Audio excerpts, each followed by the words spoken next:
ये बहार के, ये जुल्फ कैसी है जंजीर, मैं तो हर मोड़ पर तुझको दूंगा।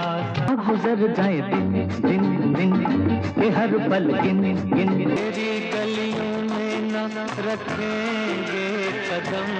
जीवन है इस जीवन का। 70-80 के दशक का एक सफल हीरो जिसे भोला भाला मासूम चेहरा, लंबा कद, शांत और सहज व्यवहार के लिए पहचाना जाता था। वे हीरो के तौर पे तब तक सफल रहे जब तक अच्छे गीत और संगीत से सज्जित सहज सामाजिक प्रेम कहानियों का दौर रहा। एक्शन फिल्मों के दौर में वो मिसफिट हो गए और चरित्र भूमिकाओं की तरफ मुड़ गए और फिर टेलीविजन कर अनेकों धारावाहिकों में काम किया। आश्चर्य है कि अनेकों खूबसूरत अभिनेत्रियों के साथ काम करने वाले इस हीरो के एक भी अफेयर की खबर नहीं हो रही। आज इस अभिनेता की तीसरी पीढ़ी, इनकी पोती, फिल्मों में दस्तक दे चुकी है।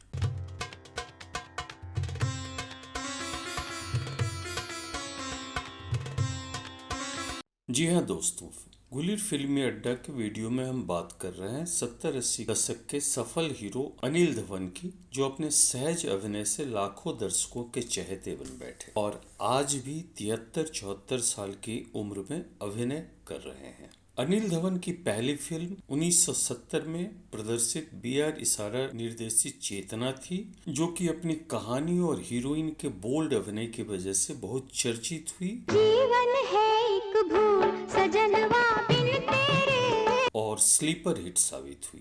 है हर फूल सजनवा बिन तेरे, आवाज को दर्द के साज को तू जिंदगी में वो ही गम रहा, देख कर कह रहे हैं सभी मोहब्बत ख्वाब क्या क्या बुने में तो। चेतना उस साल बड़े बड़े सितारों से सजी फिल्मों जैसे कि आनंद, हीर रांझा, कटी पतंग, पूरब और पश्चिम, जॉनी मेरा नाम जोकर और प्रेम पुजारी के बीच आई और बॉक्स ऑफिस पर सफल रही। चेतना ने उनकी किस्मत का दरवाजा यूं खोला कि उन्हें फिर कभी काम नहीं मांगना पड़ा। वे धराधर फिल्में साइन करते गए और तो और उन्होंने एक ही दिन में 5 फिल्में, दो राहा, अन्नदाता, अनोखा दान, समझौता और एक हंस का जोड़ा साइन किया। ये सारी फिल्में सफल रही। चेतना के रिलीज होने के एक ही महीने बाद उनकी 15-20 फिल्मों का अनाउंसमेंट, मुहूर्त और शूटिंग शुरू हो गया था। उनकी फिल्में हिट हो रही थी और फिल्मकारों की लाइन लगने लगी थी, किंतु अनिल धवन ने बहुत सारी फिल्में ठुकराई। कुछ निर्माता बहुत कम पैसे ऑफर करते या 3 सालों का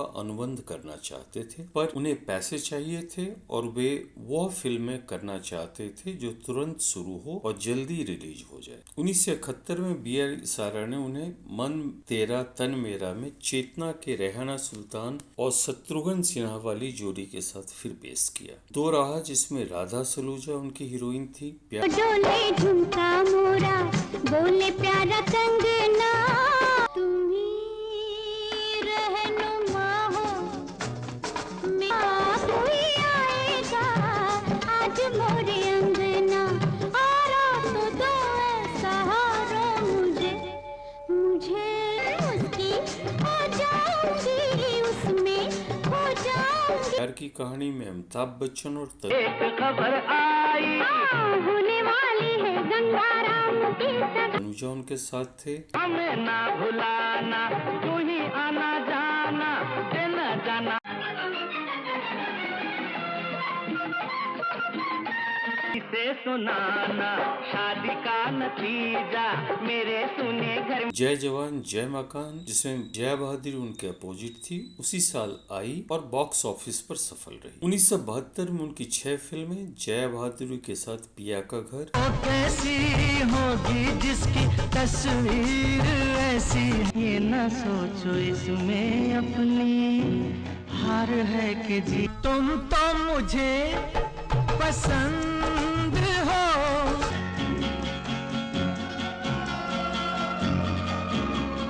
क्या मैं तुम्हें पसंद हूँ, क्या तुम और अन्नदाता। चलते रहे डगर पे गम की जिन दिल बस में ये न माने कोई रस में ये कि हम के वास्ते छलते रेहाना सुल्तान के साथ हार जीत। दिन तुम कहाँ रहे। राधा, वो मैं ही हूं ना राधा। मुझ पर ही शक है ना तुमको?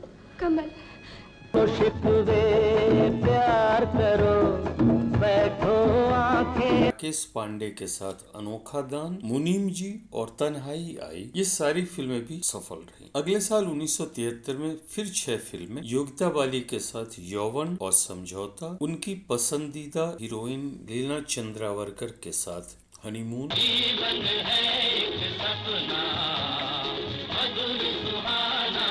मेरे प्यासे मन की बहार कब से था तुम्हारा किसी मन में बस गया है तेरा रूप। तुम्हारा फूल सा ये चेहरा दिल नशी।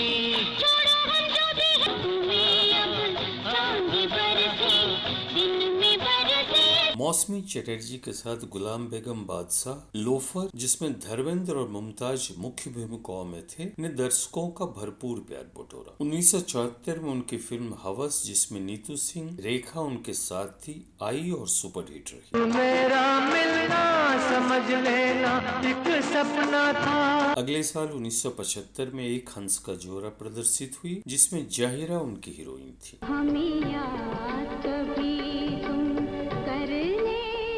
यह फिल्म बॉक्स ऑफिस पर सफल रही और अनिल धवन की पहचान एक सेलेबल स्टार एक्टर की बन गई। जब तक राजेश खन्ना रोमांटिक फिल्मों के सुपरस्टार थे, अनिल धवन चलते रहे, किंतु angry young man Amitabh Bachchan के साथ आई एक्शन फिल्मों की आंधी में वे टिक नहीं पाए। उन्हें एक्शन फिल्मों के ऑफर तो मिले, किंतु वे अपने आप को उन फिल्मों में मिसफिट मानते थे और अपने लीक से हटना नहीं चाहते थे। 90 के दशक आते आते वे धीरे धीरे चरित्र अभिनेताओं के कतार में आ गए। अब एक्शन और मल्टी स्टारर फिल्मों का दौर शुरू हो गया था।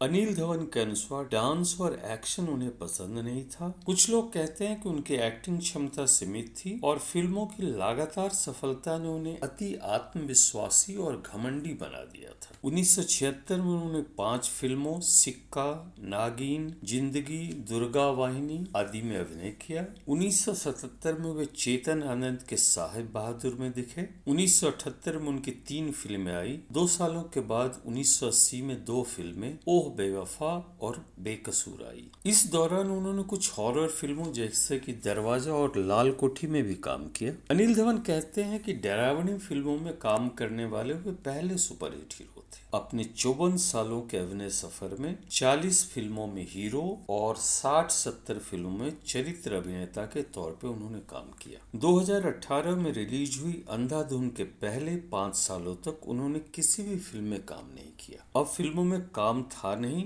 तो वे टीवी धारावाहिकों की तरफ मुड़ गए। उस जमाने में टेलीविजन को हिकारत भरी नजर से देखा जाता था और छोटा पर्दा कहा जाता था। अनिल धवन कहते हैं कि वे पहले ए ग्रेड हीरो थे जिन्होंने 1993 में परंपरा धारावाहिक, जो 4.5 सालों तक चली, में काम कर इस भ्रम को तोड़ा और दूसरे कलाकारों के लिए रास्ता खोला। आज 30-35 सालों से वे टीवी में काम कर रहे हैं और 15 धारावाहिकों, जिसमें 6 दूरदर्शन पर प्रसारित हुई, में काम किया और आगे भी करते रहने के इच्छुक हैं। इन धारावाहिकों में आशा पारेख निर्देशित कोरा कागज उनके दिल के बहुत करीब है। आज वे वेब सीरीज क्राइम वेब में भी काम कर रहे हैं। 3 भाइयों में बीच के अनिल धवन का जन्म 28 अगस्त 1947 को उत्तर प्रदेश के कानपुर में हुआ। देश के विभाजन के दौरान पेशावर पाकिस्तान से आए उनके पिता मदनलाल धवन यूको बैंक में काम करते थे और मां रानी धवन गृह लक्ष्मी थी। अनिल ने स्कूल की पढ़ाई लखनऊ और कॉलेज कानपुर से पूरा किया। वे शुरू से ही अपने पसंदीदा हीरो जितेंद्र की तरह बनना चाहते थे और परिवार से छुपकर पुणे स्थित फिल्म एंड टेलीविजन इंस्टीट्यूट में एक्टिंग कोर्स में दाखिले के लिए फॉर्म भर दिया। शुरू में पिता नाराज हुए पर फिर मान गए। FTII में जया भादुरी, शत्रुघ्न सिन्हा, डैनी डेंगजोपा और विजय अरोड़ा उनके सहपाठियों में थे। अनिल धवन के सिनेमा में सफलता के बाद उनके भाई डेविड, जो कि कॉमेडी फिल्मों के आज बेताज बादशाह माने जाते हैं, उनके बेटे सिद्धार्थ धवन, भतीजे और सफल हीरो वरुण धवन और डायरेक्टर रोहित धवन, बेटी पारुल धवन और अब पोती फिल्मों में आ चुकी है। पारुल फिल्म प्रोडक्शन से जुड़ी है। अनिल धवन की पोती अंजनी धवन बिन्नी एंड फैमिली से फिल्मों में दस्तक दे चुकी है। अनिल धवन के बेटे सिद्धार्थ फिल्मों में चल नहीं पाए, किंतु टेलीविजन में उन्होंने अपना स्थान बनाया और उन्हें देश में निकला होगा चांद के लिए आज भी याद किया जाता है। अनिल धवन की फिल्मी कहानी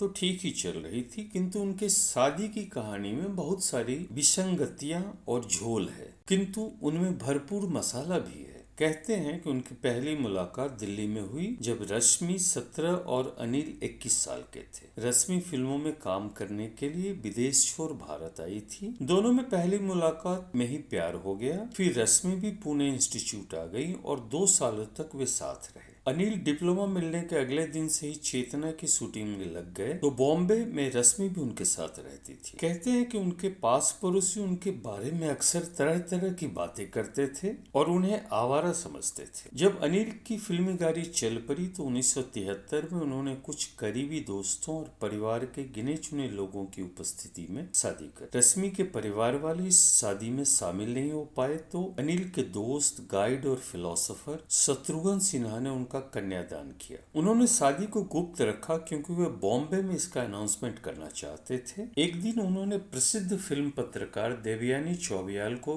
यह बात बताया तो बात जंगल में आग की तरह फैल गई। रश्मि शुरू में फिल्मों में प्रयास करती रही, किंतु शादी के बाद सब कुछ छोड़ अनिल की शरीके हयात बन गई।